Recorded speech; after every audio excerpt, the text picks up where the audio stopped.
Hereby, I open this academic ceremony in which Mariana Pimentel Tavares will defend the academic thesis, The Magic Number, Economic Insights on Achievement Test Scores. May I invite you to present a summary of your study and the conclusions of your thesis. Thank you. Dear Prorector, dear members of the Corona Committee, dear colleagues, friends, and family. In the next 15 minutes, I'll give you a brief summary of my PhD thesis entitled The Magic Number, Economic Insights on Achievement Test Scores. Achievement test scores are powerful tools, widely used to evaluate student performance and to make decisions regarding grade retention, graduation, college admission, and in some countries, to allocate students into tracks. Firms often invest time and resources in testing their job applicants, which can be costly. A third common application of achievement test scores relates to school and teacher evaluation, which can then be translated into bonuses, but also teacher training. Lastly, achievement test scores are often used to compare educational systems around the world and performance across nations. International organizations actively promote the administration of achievement tests, and they draw policy recommendations from their test scores. When I say the words test score, you probably imagine a number, any number, often between 0 and 100. If you're from Maastricht University, probably between 0 and 10.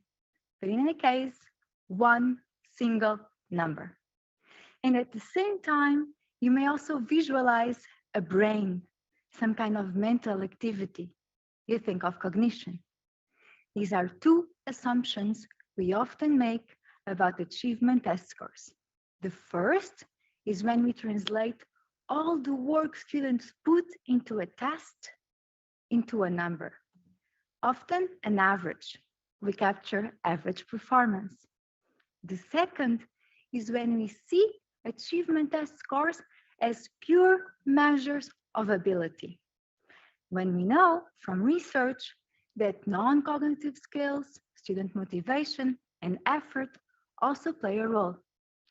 It is important to be aware of these assumptions because they may change the way we see and we use achievement test scores. And they may also change the decisions that we made from them and the conclusions we draw from them. My thesis raises awareness on these two assumptions in chapters 2 to 4. Chapter 2 focuses on the first assumption. It studies the predictive power of skill diversity, a different way to aggregate student performance across subjects. Alternative to what?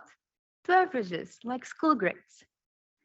Chapters 3 and 4 focus on the second assumption, particularly on student effort. Chapter 3 studies what are the student characteristics, skills, personality traits that correlate with higher levels of effort.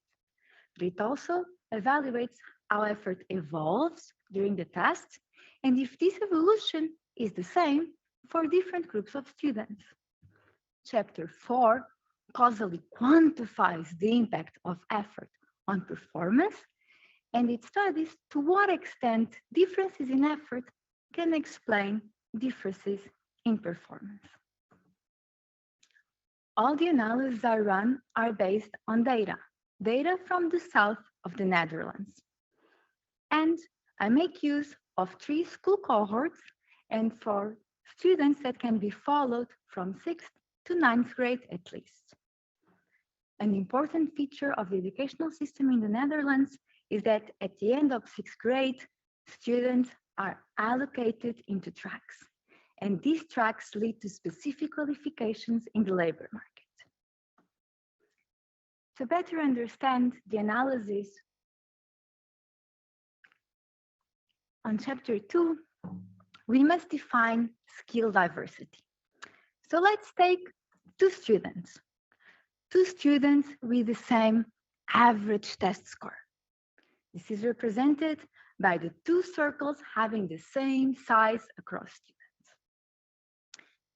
The student on your right is equally good in math and reading, but the student on your left is relatively better in reading than math. The first student is a jack of all trades. He has no or low skill diversity. The other student has a relative advantage in one of the two subjects. So he has non-zero or higher skill diversity. So the way we define it is that skill diversity will increase every time math and reading become further apart. Now that we know what I mean when I say skill diversity, what we want to know is if it predicts future skills. In chapter 2, I look at 4 outcomes: math and reading performance, and track recommendation and placement, all measured after skill diversity. Regarding math, we do find significant power of skill diversity, but this result depends on where the student lays in the ability scale. So if we have a low performing student and the skill diversity rises, then predicted math performance in the future is lower. On the other hand, if we have a high performing student and the skill diversity increases, then predicted future math performance will also increase.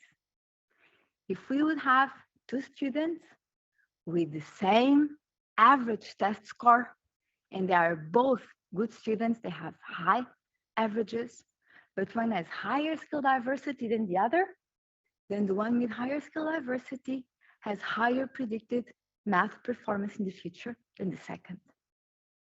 This positive result is also found for reading, regardless of where the student lies in the ability scale. And we find this result when we control for average test scores. The moment we take into account how good the student is in math and reading separately, skill diversity loses its predictive power.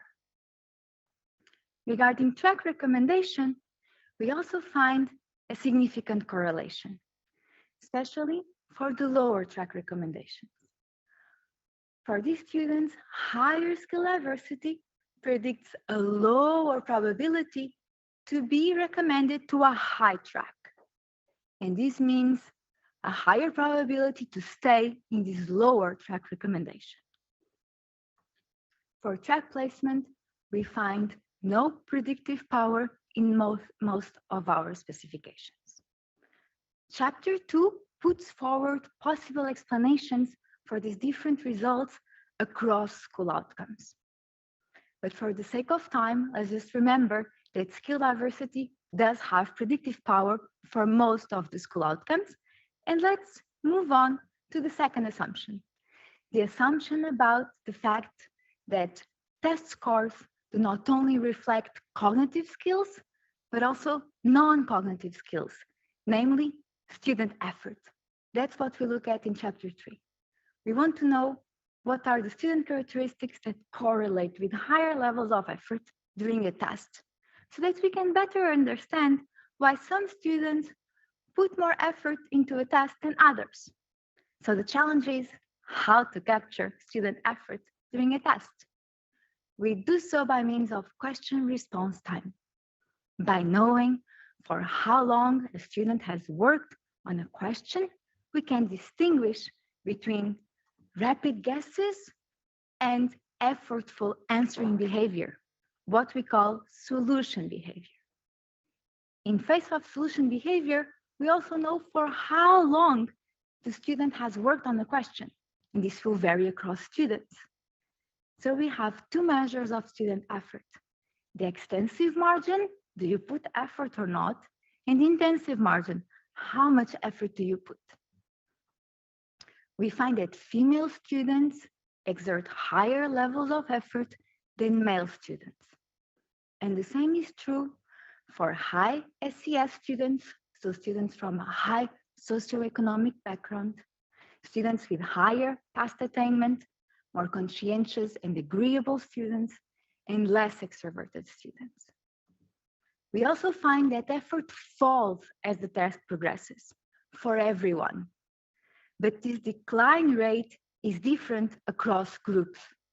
For instance, the initial advantage that female students have by putting more effort and taking longer to answer a question in face of solution behavior fades away in math questions as they move towards the end, but it increases when reading questions move to the end of the test.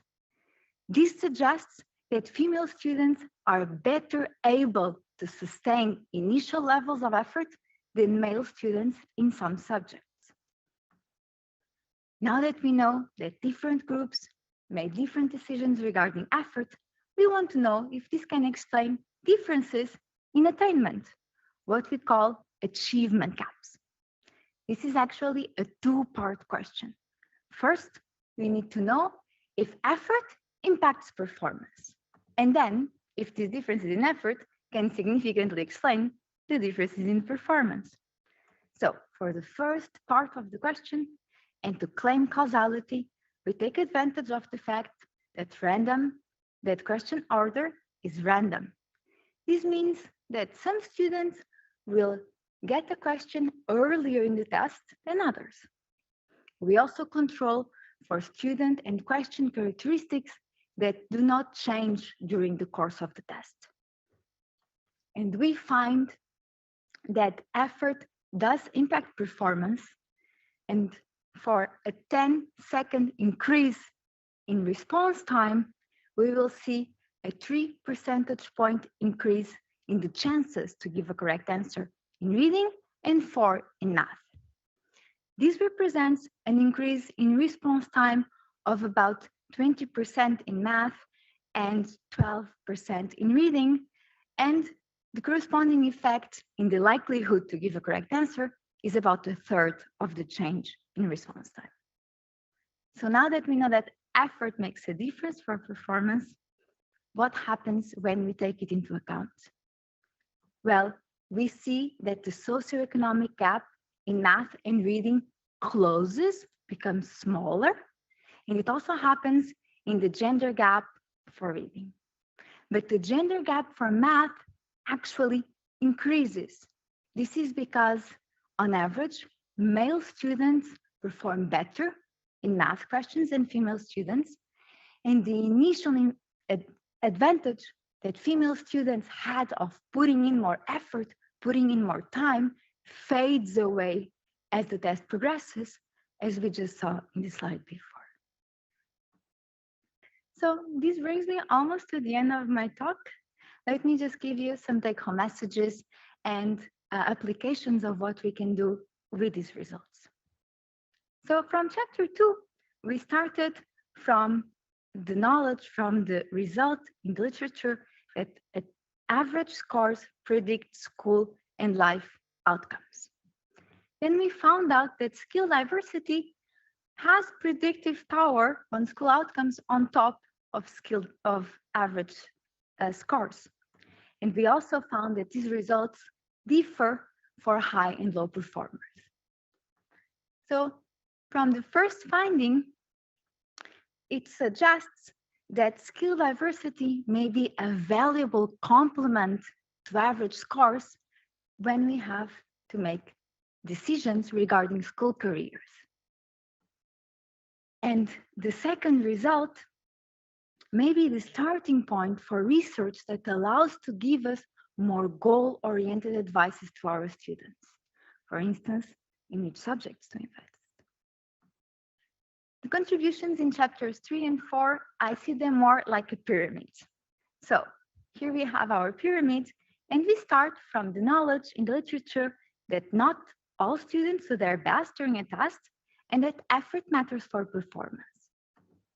We have learned from chapter 3 that low SES students put less effort, and that female students are better able to sustain effort in some subjects. From chapter 4, we learned that effort explains achievement gaps.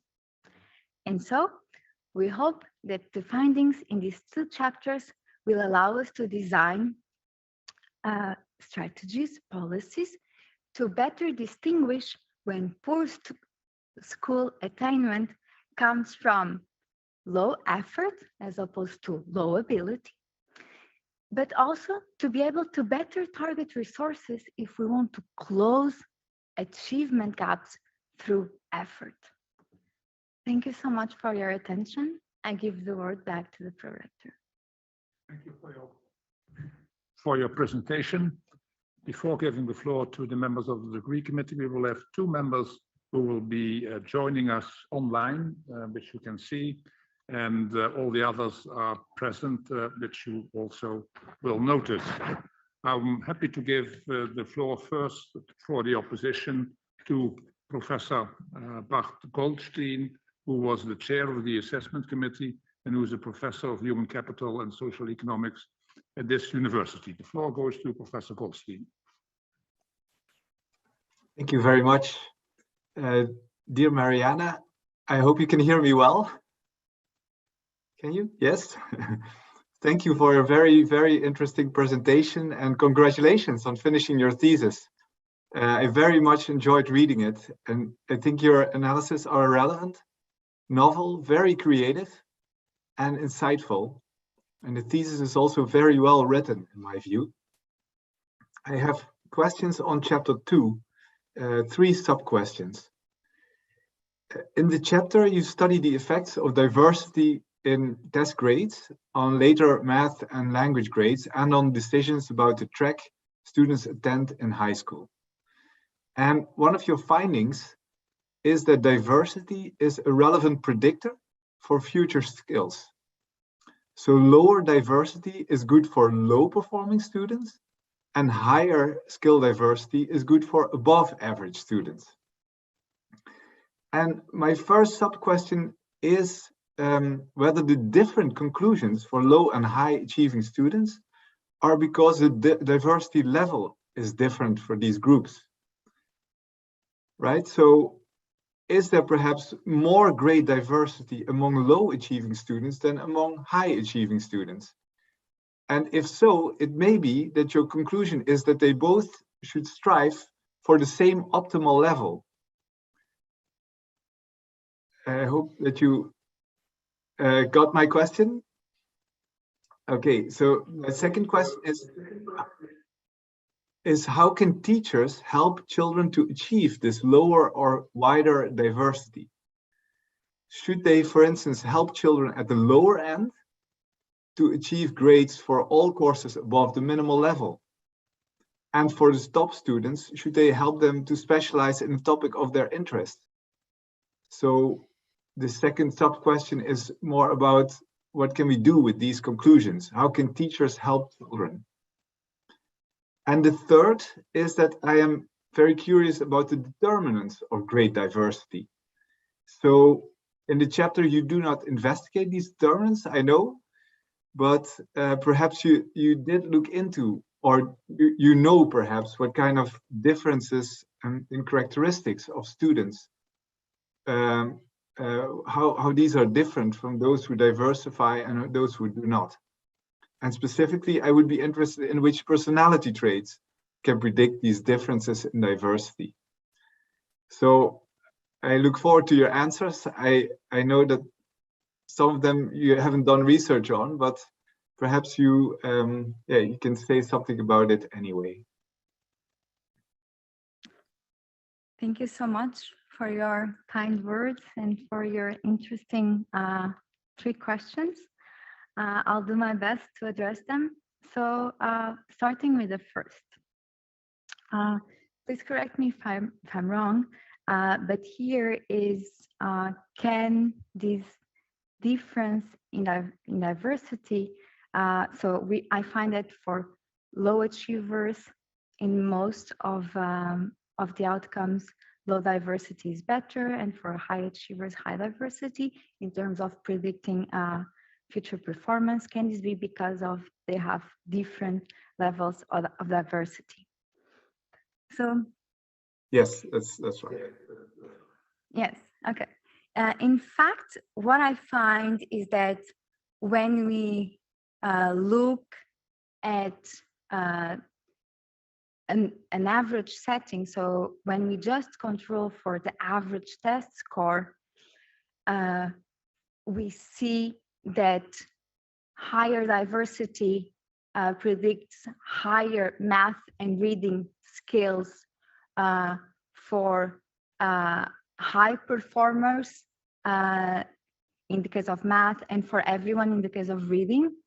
So here the result is mixed, and we only find the opposite result when we look at low performers in math. So in an average setting, the result, the finding also depends on the outcome we are looking at, whether it is math or reading. And then once we take math and reading performance separately as controls, so in a more, let's say, threshold-oriented setting, we still find the same effect for math, and we find a new effect for track recommendation, which is that higher skill diversity actually leads you to a lower track recommendation if you are already a low achiever.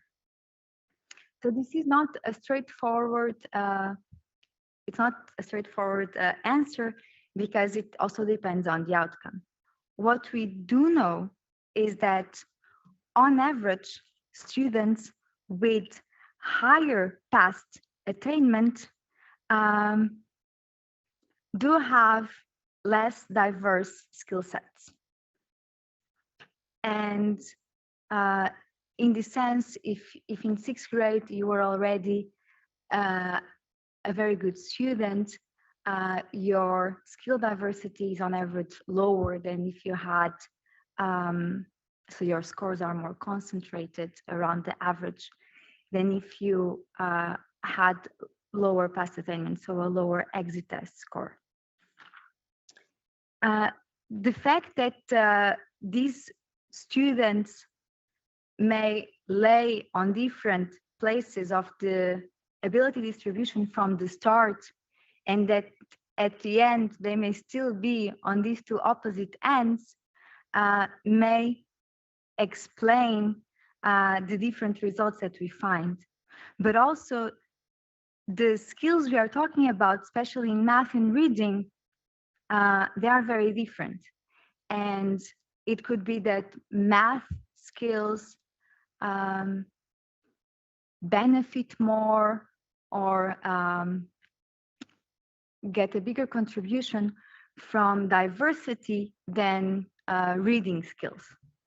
For instance, it could just be that the threshold after which past investments are more productive is just much lower for reading than for math skills.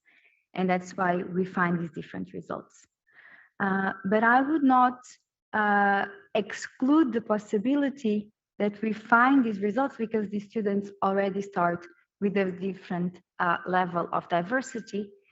And this also connects to your second question: how can these teachers help students achieve higher school attainment based on skill diversity? And here, what I would like to add is that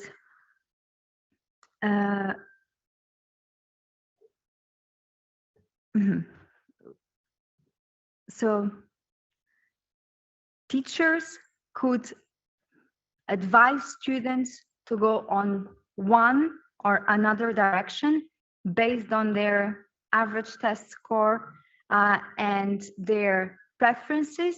And here is how I would link it to your first question, which is maybe skill diversity is already different from the start because you have a preference of one subject over another. You like one subject more than another, so you study it more, you do better on it, and you keep on investing on that subject more than in the other. And that makes that determines skill diversity in 6th grade. It may also determine whether you specialize or not, because you make these different investments along the way, based mostly on your free time and how you devote your time to study. And then you also end up with a higher level of skills in that subject that you had a preference for. And so if teachers do tell students whether they should specialize or not, we don't know exactly what it would happen in terms of policy, because here we also don't have a random allocation of these in the chapters in the thesis of these, let's call them treatments, right? So thank you so far. Thank you so far. Let's move on to another member of the degree committee, and that's Professor Miguel Portela, who is also a member of the assessment committee and whose expertise is in the area of labor economics, economics of education, and applied econometrics at the Universidad de Dominio. The floor goes to Professor Portela. Thank you very much. Thank you for the invitation. Olá, Mariana. Congratulations on completing your dissertation. It has been a real pleasure to reading it, and I believe that your essays do an important contribution to the literature. I agree with Bart that the thesis is well crafted. I like the conceptual formulation of your research, the methodology, and the discussion you do of the results. So I'm going to make some questions or notes on chapter 2. And the first one is related with the skill diversity index that you present on page 17. And to some extent, you assume that the underlying distribution of math and reading grades is identical. You can think that you are assuming that the average and standard deviation of those grades in the population is similar. An alternative, I would say that you could standardize students' grade for each subject and only then compute the diversity. So I would like to have your discussion, a bit of discussion on this. A second take is on alternative measures, skill measures. And this is a question that relates to the other chapters in the thesis. Which other skill measures do you have in the data? Like, do you have previous evaluations previous to the 6th grade exit test, or do you have teacher reports? Because if you have, this could improve on building a composite skill index. And one other comment is, and as you do in chapters 3 and 4, why not using the student fixed effect in this chapter 2, specifically because you have panel data and you could include in the model students, schools, and teachers fixed effects. So what I'm suggesting is that you could build a composite skill index and you could include there the ability and using as a proxy student fixed effect.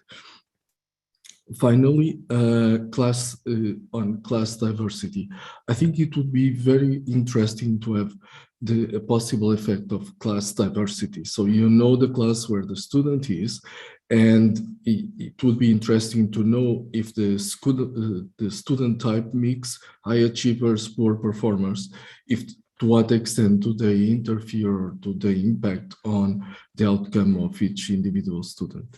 Thank you. Thank you so much, esteemed opponent. So regarding your first question, this is more about the assumptions I make when I build the skill measure, which is presented on page 17, but also a bit later on the thesis, and whether I could first, for instance, standardize math and reading performance and then compute skill diversity. Did I understood your first question correctly? Yes, yes. Yes. So what I do is to demean skill diversity after computing it, just to have a reference from the average skill diversity. I have tried in earlier versions of the paper different measures. So for instance, not just looking at the shares of math and reading, but also looking at the amount of questions answered. And I have also played around, let's say, with standardizing the measures before including them, or just demean skill diversity after with the shares. So it did not significantly change my results. And all the standardizations I have tried with the shares were always within a school year. So I believe that that's okay. I don't know if, I don't think it would make a change if I would standardize for the population as a whole instead of the year. So this is also a way to try to not control for time dummies. But the result did not change whether I standardized before or after aggregating to the standard deviation. And I hope this answers your first question. Yeah, thanks. Regarding your second question about alternative ways to measure skills in the data, but also alternative ways to measure skill diversity, if I understood correctly. Yes. So we, in this chapter, we do have an alternative way to capture skill diversity through relative ranks, and where skill diversity is just the absolute difference between math and reading ranks. And this, again, does not change our results significantly. Of course, I could try different weights in the standard deviation. Instead of giving just half for math and half for reading, we could say that maybe there is another combination of weights that does a better job.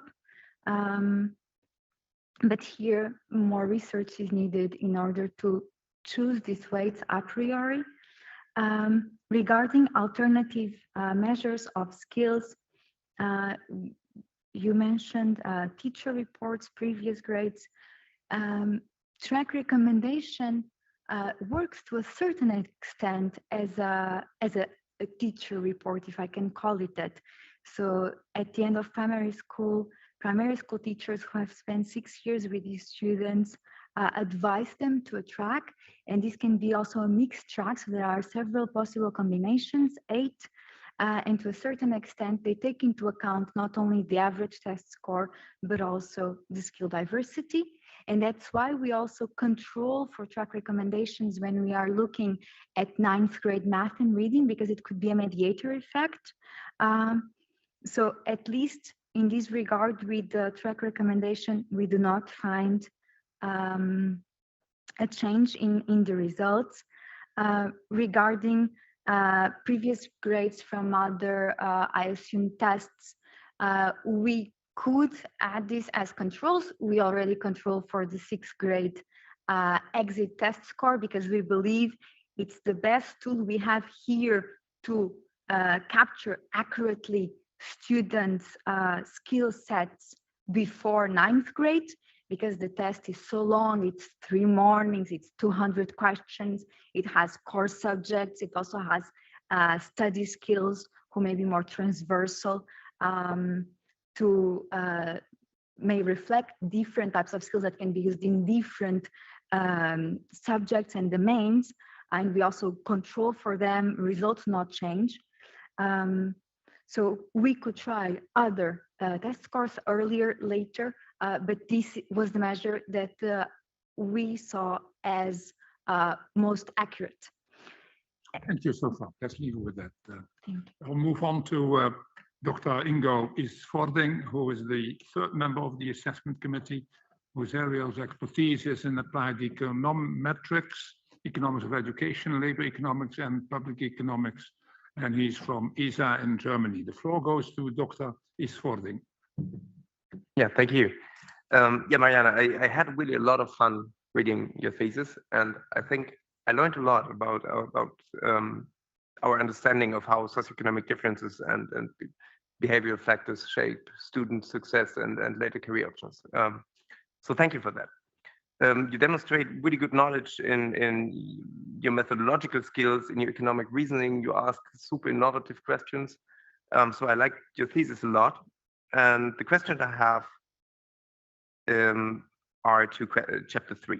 So in chapter 3, you describe factors that are associated to the effort that students put into test taking. So I translated that to me to that you were working on how students recklessly take tests. Some students do so, some others do not, and you find gender differences and differences by socioeconomic status. And you work on that very. So my questions are about putting your results into perspective, into a broader perspective, because you work on this amazing Limburg data, which is particularly suited to answer your questions. But I think that we can learn much more from a thesis beyond the particular educational setting that you're working in. So can you elaborate a bit on how your results potentially speak to further situations, not only in education, but maybe also at the workplace, skill assessments at the workplace? So you mentioned a few in your presentation, and how your results can make us increase fairness of such skill assessments across settings. And maybe a bit more particular, especially the huge gender difference that you observe in how individuals take tests. Yeah, what we can learn about, especially about how we can make skill assessments, merit-based evaluations fairer in the workplace or in other education settings. Esteemed opponent, thank you so much for your kind words and for your very nice question. I do say at the end of chapter 3 and also 4 that I hope that this analysis will be taken, for instance, to a labor market setting, to a setting outside the school. And I say that because I also believe that the effort students put into a test reveals a lot about what type of worker you will become. And when you're taking a test, especially if it's a low stakes test, there are not a lot of extrinsic incentives to put on effort. And some people still do so. They just want to always do their best, to strive for their best. And others do not. If there is no payoff associated, if I don't gain or lose anything from this, maybe I don't put that much effort. And I think that may have a translate into later life decisions and outcomes. For example, your boss is not always on top of you supervising you, but you may still want to do your best. And not in, sorry, my screen disappeared for a moment. You are not always, your performance is not always being measured, and that may decrease your extrinsic motivation, your incentives to do your best. And some people still may behave and may make different decisions depending on where they're being monitored or not. And this can then keep on happening for later and for also in the workplace. And I think it would be very nice to be able to maybe first follow these students into the labor market and see whether these decisions they already made in school in a low stakes test also can be translated, for example, in differences in wages. And here, obviously, we would have to take into account the industry, the field that they are working on, right? So we would have to have a very complete mixture equation for wages, but to see whether these differences in effort already in school, already in secondary schools, can predict some of your differences in wages, but also how you act in the labor market. And for that, we would have to measure effort again in the labor market. And I hope that future research keeps on investing in studying how we can capture effort, how we can measure effort in ways that are not self-reported, especially because unfortunately people lie, we have measurement error. It also depends on your own perspective of what is effort. It depends on your own benchmark, right? So different benchmarks, people will say, no, I put a lot of effort, and it's relative. It depends on your own subjective perception of what high effort or low effort is. So if we can keep with this line of research and measure effort in the labor market, and then take this to better understand pay gaps in society, for example, the gender wage gap, I think it would be a very good contribution, if I may say so, at this stage, for knowledge as a whole in the society, but also for us as researchers, and obviously to create more merit-based payrolls, right? So that your wage also translates your effort and your merit, and not just the fact that we may have different gender. Thank you so far. The opposition will be continued by Professor Trudy Schils, who was the fourth member of the assessment committee and whose chair is in economics of education at this university. The floor goes to Professor Schils. Thank you, Pro-Rector. Dear candidates, dear Mariana, let me follow the others in congratulating you with this nice thesis. It deals with a relevant subject in education, as we already discussed now. And what I really like is that you use quite detailed information on achievement tests to see whether we get a deeper look into the mechanisms behind performance. And I guess this has large implications for educational practice, as it helps to design effective student support strategies. And of course, today I want to discuss some aspects with you. That's what I'm here, right? So I want to see whether you can take a helicopter view on your chapters and combine the outcomes in what I call the two parts. So you have chapter 2, where you look at the relation between skill diversity and a series of educational outcomes. And in chapters 3 and 4, you look at the efforts that students put in the test and how this affects their test outcomes. So I was wondering, the skill diversity measure in chapter 2, this is based on test scores.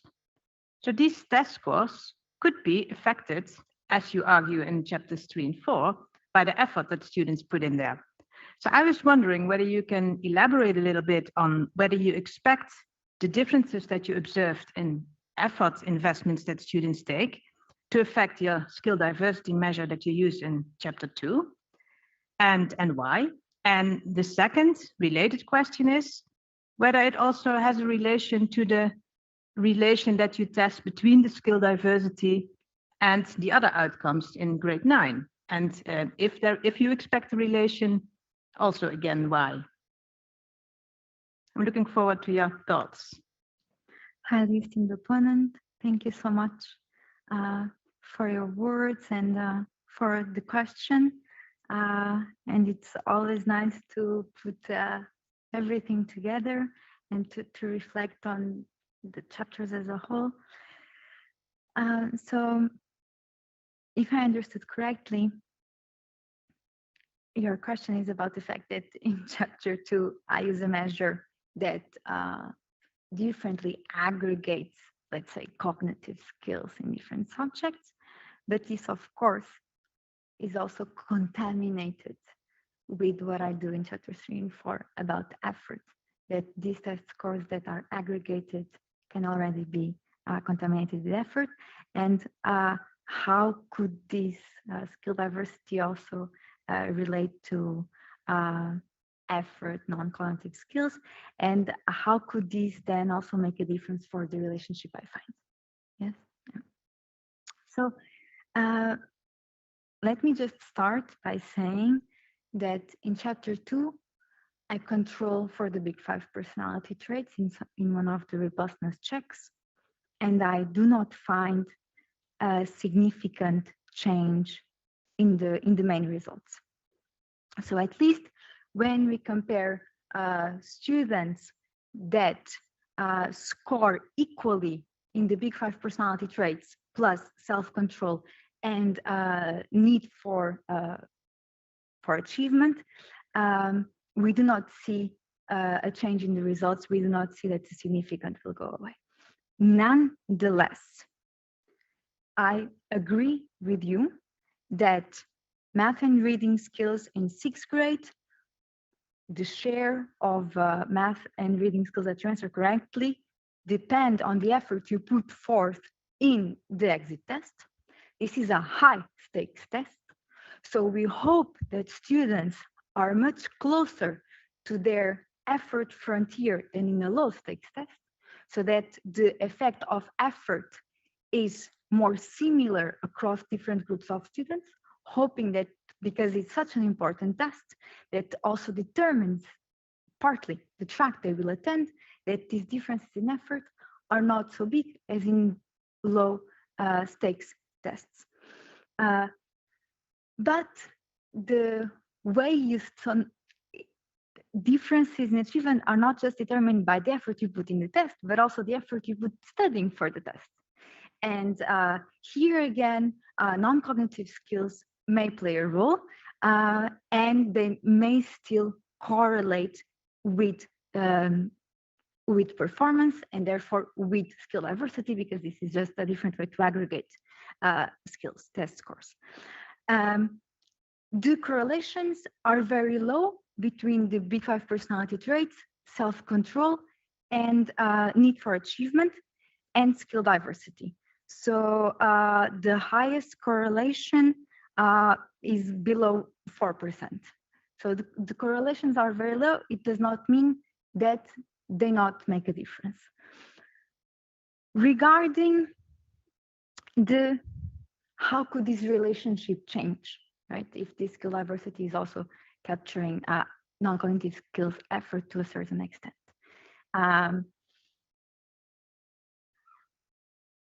I have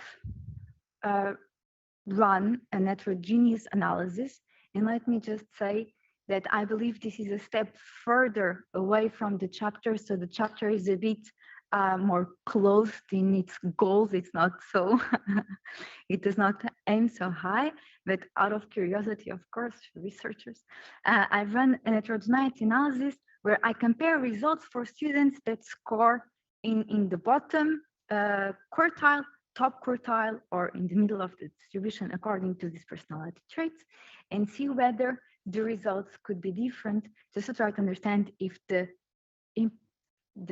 correlation between skill diversity and future skills was different. And I think this could be a whole new paper. For most of the personality traits, the effect, the story is still there. Sometimes just for the bottom quartile, sometimes for the middle and upper quartiles of the distribution of the personality trait. But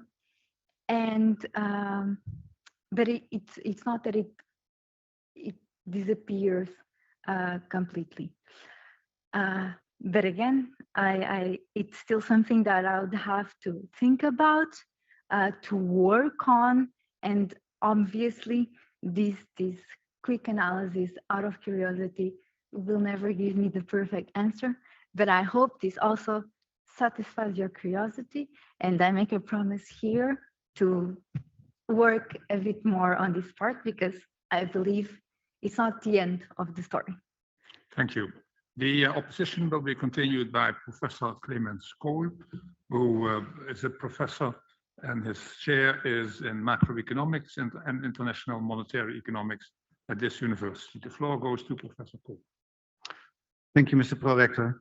Dear candidates, like my predecessors, I'd like to start with congratulating you on the completion of a really nice thesis. You combine sophisticated econometrics with unique high-quality data to provide new insights on issues, I think, of both academic and societal relevance. I'd like to also express another compliment. Good research is not just good research because of methodology and, let's say, internal effects, but also the way you communicate them to the outside world. And it's the first time, so my wife is not an economist, but it's the first time I was reading a thesis at home at night that my wife said, this must be an interesting book. So the title that you have both for the thesis and for the chapter suggests that you are a good communicator. Having said that, there's many points I would like to discuss, but I have limited time, so I'll focus on chapter 2. And there you investigate a degree to which diversity between math and reading skills can play a role in future skill formation, but also in track recommendation and track placement. And I would like to focus on the latter, so on this track recommendation and track placement. It happens to be the case that or actually our school, the School for Business and Economics in Maastricht, is struggling with, let's say, an issue that is very similar to your research. So you analyze the transition when you talk about track placement from elementary to secondary education. However, here at SBE, we, let's say, have to make decisions on the transition of students from the bachelor to the master. And more particularly, for external master students who we don't know, who have not taken our own programs in the bachelor, we need to assess whether or not we want to accept them. And now it happens to be the case that as input for this decision process, we typically ask applicants to submit a GMAT score, which is, you could say, a sophisticated math skill score, and a TOEFL score or an IELTS, which is an English reading skill score. And within the school, so we asked the students, potential students, to submit this, but within the school there is quite some debate and also quite some heterogeneity on whether we should use these test scores or how we should use these test scores. So there are people who say we shouldn't use them at all, but you do other things, or use only one of them, or weigh them differently, or use individual minimum criteria, etc., etc. Now, suppose we would hire you to design a placement policy for SBE MSc programs. Given your research and given your expertise, what would you advise us to do? What lessons can we draw from your research? How would you elaborate? And how could you help us to make better decisions on student placement? I'm looking forward to your thoughts on this. Highly esteemed opponent, thank you so much for the question. And also thank you for your initial comment. If I may, I would like to thank Suraya Amorim for the amazing drawing I have on my cover. She's truly an artist. And I never saw myself as a creative person, but I'm very happy your wife liked the title. So what could I say to this big university that has much more knowledge on their students than I do? The fact that you have these two big tools, math tests that is very accurate, but also reading and comprehension tests in English. And let's just assume that English is not the first language of most of these students. So this is a very specific type of reading test. We are just not measuring reading and comprehension, but also in a foreign language, right? So this is already a step further away from what I have here. On most cases, if we do not take into account the small share of immigrant students in Dutch primary and secondary school. So how to use them, and should we use them? And what I would first say, what firstly comes to my mind is complement them with a measure that is just not a test score. And I believe that for external master students, you may also require letters of recommendation or a motivation letter. And sometimes these tools can give us a better sense of who these students, potential students are, what they have done outside of school, because it's not just about how good you are in math and how good you are in English. Of course, this is very important because you need to follow classes. Let me interrupt you. I fully agree. Recommendation letters are important, and let's say CVs as well. But I would like to draw you back to your own research. So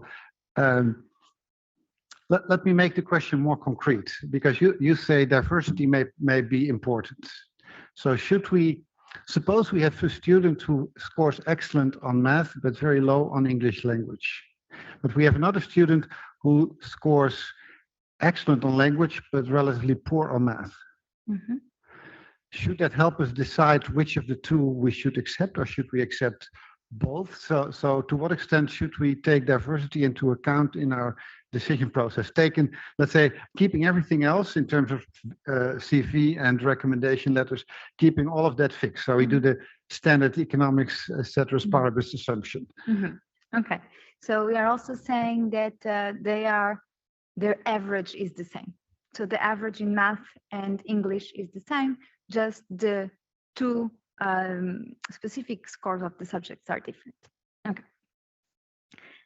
So here I would first say that I have not looked into economics as an outcome, and the weights may be different, but let's assume that it behaves closely to what I see in math, for example. So first assumption, not a perfect answer. What we do see is that for math, and so under our assumption for economics, the weights of the subjects is different, and math skills, initial math skills may be more relevant than initial language skills. That's what we find for math. Of course, if we would have, instead of a GMAT, a test that also takes into account economic literacy, maybe this one would be the most relevant. And taking into account that the weights are already different to start with, the question becomes, should I, if I only have one spot left, should I get a student that scores better in this subject that is more relevant than in the other? If they are both very good students, the chapter as is says yes, that because of this higher weight and because most of the variability in the outcome, let's call it the probability to, or let's say the end grade of the masters, it's predicted to be higher. But let me also borrow from another paper. Paper from 2020 by Sensor. The author in this paper, she looks at something similar. Unfortunately, she is just not, she has much more than 2 test scores. She has 13 grades, and she's looking at chances to graduate and to continue tertiary education. So maybe this is a bit closer to this setting. May I suggest, given the fact that we would still like Dr. Kuhn to also address you, that you send the article with the 13 difficult to Professor Cole, and he can then read it in front of his wife so that the both of them will learn from this. The opposition will be continued by Dr. Stefan Kuhn, whose expertise is in the area of applied labor economics, evaluation of labor market policy, and microeconometrics. Floor goes to Dr. Kuhn. Thank you, Prorector. Dear candidate, dear Mariana, let me also start with congratulating you on this major achievement, your thesis. And let me also join all my colleagues in saying, I mean, that is a very nice and definitely a good proof of your academic capabilities. But I think I would also like to highlight one more component that comes with you, because it's not only your academic capabilities, but I think we should also highlight here your great personality. So for me, it was always a pleasure to work with you, and I really appreciated you to have you as a colleague. So we had many lunches, we had talks, but always you entered it, and you were kind of one of the driving forces of this. Let me say it in that way. And there was always a positive atmosphere, and I enjoyed this very much. So that I think is also something I would like to mention here. My question, it's a short question, and I leave it to you to answer it as broad as you want. So my question concerns your thesis as a whole. So you mentioned this, that you have, usually we use average test scores like GPAs or others, for selection, for predictions, anything else. And now your thesis looks a bit behind this curtain and looks at other components, also reflecting students' performance, but also their, later life outcomes, etc. My question is, what is, and you conclude in your thesis that we should also not only use these average test scores, but also something that is behind the test scores. And my question is, what is the actual value of using these other things, these hidden information, let's say, compared to just using the test score? So that is the status quo. We just use the average test score so far for selection, like Clemens said, and other things. Is it worth doing it to open the box and look also behind it? That's my question. Thank you. Thank you so much, highly esteemed opponent. And thank you so much for your words. It made me a bit emotional, so I hope I do not start crying. What is the value of using this additional information? Firstly, to get more accurate predictions. If there is predictive power in, for example, skill diversity, and let's call it predicted outcome differs if I take skill diversity into account instead of not, then why not use it if I have it? So in terms of predictions, we can get more accurate predictions, but also to... Please feel free to shortly conclude your response. Thank you so much, dear Director. But also to get a full picture of the person that we are evaluating, because in the end, we will make a decision that may impact a life. And in this sense, I do not believe we should take the shorter route of what is faster or more convenient. We should take the more complete route. And the person is not only their cognitive skills, but also their non-cognitive skills. Thank you. Mariana Tavares, the time appointed for defending your thesis has passed, and the degree committee will now withdraw to discuss the quality of your thesis and the quality of your defense. And I request that you and your company await the results of our deliberations and our return in this room.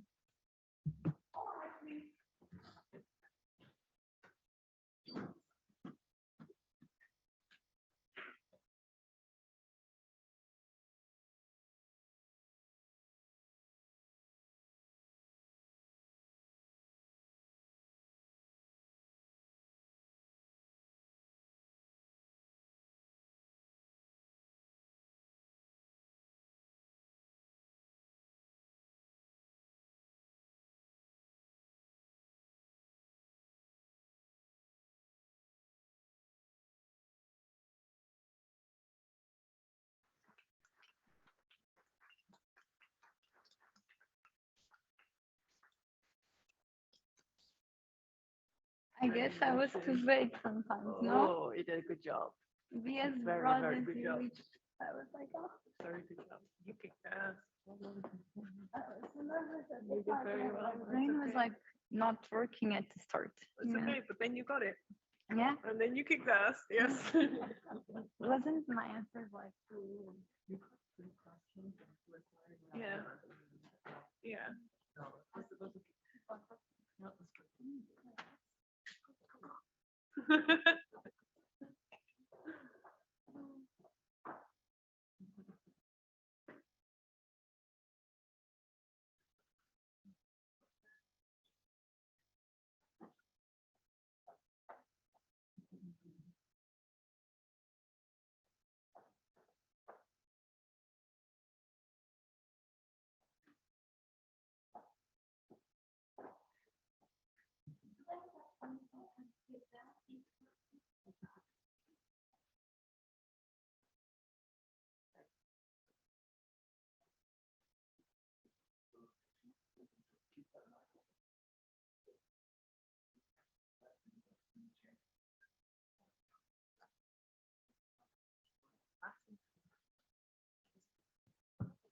Ja,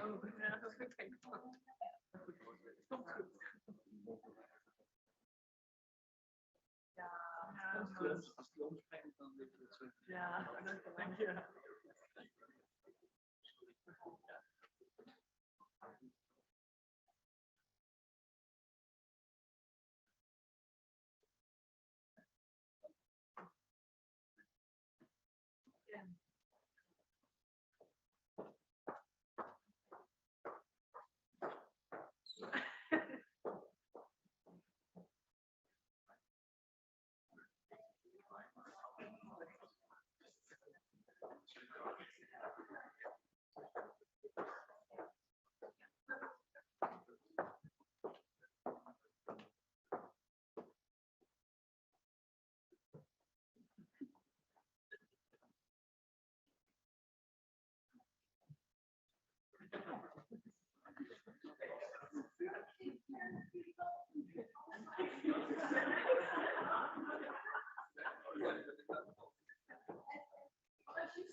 Are you ready to get your degree?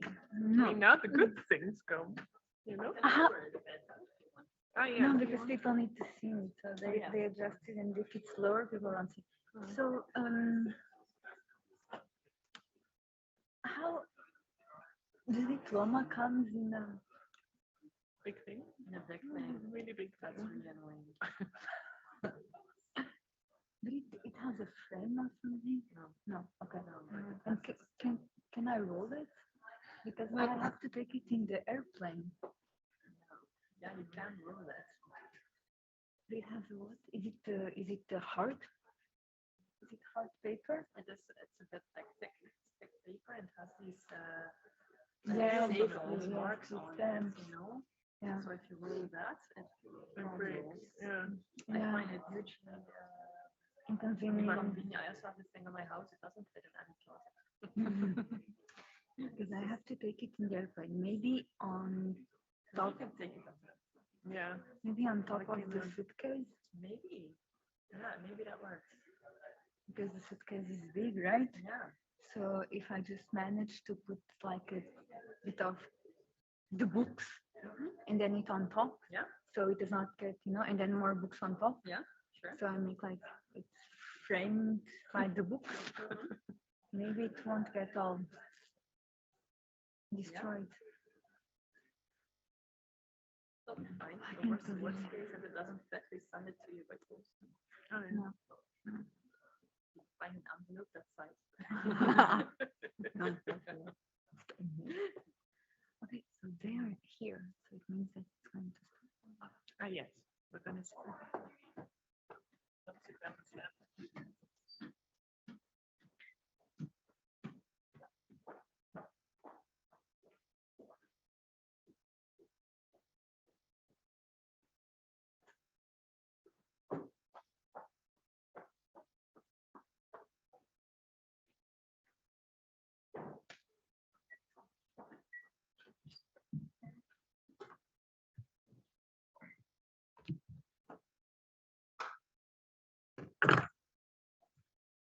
Mariana Tavares, the degree committee here present has assessed the quality of your thesis and the quality of your defense. And in view of its positive verdict, and taking into account your previous qualifications, the degree committee has decided to grant you the degree of doctor.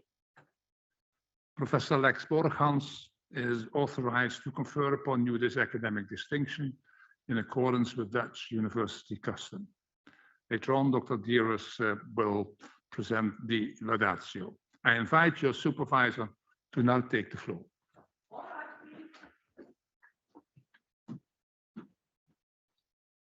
And I have to start with a question. Do you promise to work in accordance with the principles of scientific integrity at all times, to be careful and honest, transparent, independent, and responsible? I do. Then by the authority vested in us by law and in conformity with the decision of the committee here present, I hereby confer upon you, Mariana Pimentel Tavares, the degree of doctor and grant you all the rights attached by custom and law. As evidence of this, I now present you with the degree certificate signed by the rector, the secretary, and the other members of the committee, and affixed with the official seal of the university.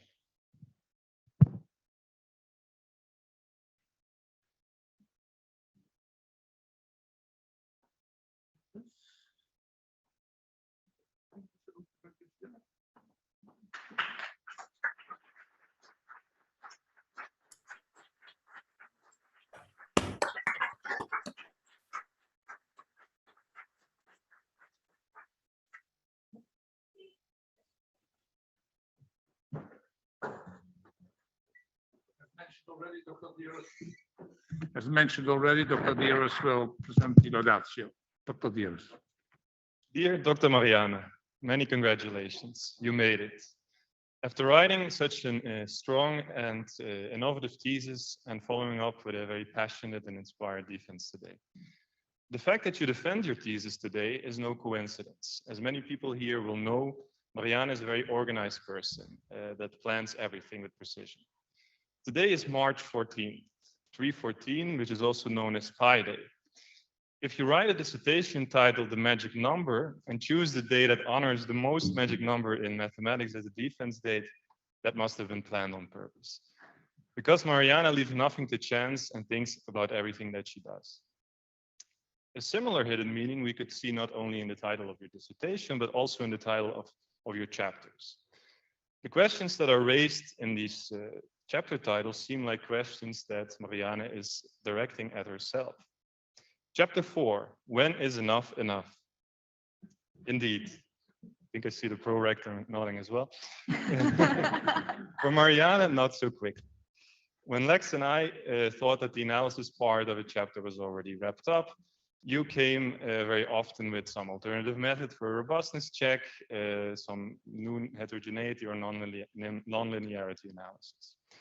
I don't think it's that common for a PhD student to tell you, oh yeah, I want to estimate this additional specification, but Stata does not allow for it, so I'm going to program it myself. This actually happened multiple times. Or, yeah, I was discussing this last night on Statalist with Richard Williams, and I think we found a solution together. Enough was only enough when everything possible had been done. Moving to chapter 3 then. What took you so long is that title. Since we know you can sometimes be rather self-critical, we also thought this might have been a question directed at yourself. However, as often when you are critical of yourself, Lex and I have to disagree here. Since you started at the department in December 2017 and you finished your thesis in November 2021, you actually made it within the 4 years, which puts you well within both the mean and the median time that is usually taken for writing a dissertation. And I really think that this combination of you being rather a perfectionist, but also finishing in due time is very rare, these two things happening together. And it illustrates how hardworking you are. So we can see that Mariana reflects her chapter titles in some ways, but not in others. And the same thing we can apply to the findings of your thesis. Your chapter 2 is about skill diversity, measured by the difference between math and reading skills. Looking at your own skill diversity, we can say that your analytical skills are and always have been at a very high level. Analyzing data is your passion and your strength. And Lex and I remember this actually very well from the first time we talked, which was for your interview. And whenever you started to talk about data, there was this spark appearing in your eyes, which convinces that you are the right person for the project, and you've proven us very right. Compared to those strong analytical skills, you struggled in the beginning of your dissertation a bit more with the writing part of it, especially when it came to avoiding long and unnecessary complicated sentences. In the chapter 2, you actually find that high achieving students are better off focusing on their strengths and not working on their weaknesses. You, clearly also a high achiever, ignore that advice for yourself. You worked very hard on improving your writing skills, and that really showed at the end of your PhD. You have reduced your own skill diversity during these 4 years and have truly become a jack of all trades. And we can say the same if you look beyond your cognitive skills. And I think it's exemplary that this was already mentioned by a few people today here from the committee. Yeah, you have a great personality. You're a very social person, which has made many friends here in Maastricht, especially among your fellow PhD students who are also here. As a researcher, you're highly motivated, organized, and moreover, you also have a big passion for teaching, which is of course also very important in academia. And your students were always raving about you in their evaluations. That really showed. And therefore, it was no surprise that you found a great position at Católica in Lisbon to further your academic career. As with the topic of skill diversity in chapter 2, we also see somewhat of a contrast between Mariana herself and the findings in her thesis when looking at chapters 3 and 4. In those chapters, you measure student effort and the sustaining of that effort. Chapter 3 shows that students substantially decline their effort, even during a short 45-minute test. You, on the other hand, have shown no decline. You sustained a remarkably high effort for 4 years long. And that was not for lack of challenges. During this time, you had to overcome a big personal tragedy. In addition, there were Corona lockdowns to deal with, living apart from your partner and your family. And on the more academic side, there were several data issues to take care of. There was the paper that should not be named, that you actually named today to deal with. And you kept going through that all. And the fact that you kept going through all of this shows again what a strong, resilient, and persistent person you are. So wrapping up, all those diverse skills and all of that effort has now paid off. You can be very, very proud of what you have accomplished. And we also want to we want to congratulate your family. Some of you have come here with you, your husband Daniel, your father and his partner, and your parents-in-law. Parabéns a todos, hoje estar orgulhosa dela. And hopefully that meant congratulations to all. You can be proud of her. And so are we.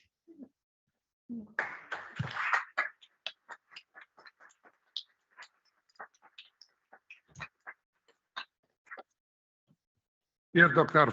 Tavares, also on behalf of the Board of Deans, I congratulate you and your family and your supervisors with the honor you have acquired. And I would like to thank the members of the degree committee for their contribution to it. I would also like to give both members who are online an opportunity to congratulate you, because otherwise they will disappear and they mostly afterwards say, well, we would have liked to congratulate her also, which you deserve, of course. So the floor goes to Professor Goldstein and his colleague, Professor Bertolat.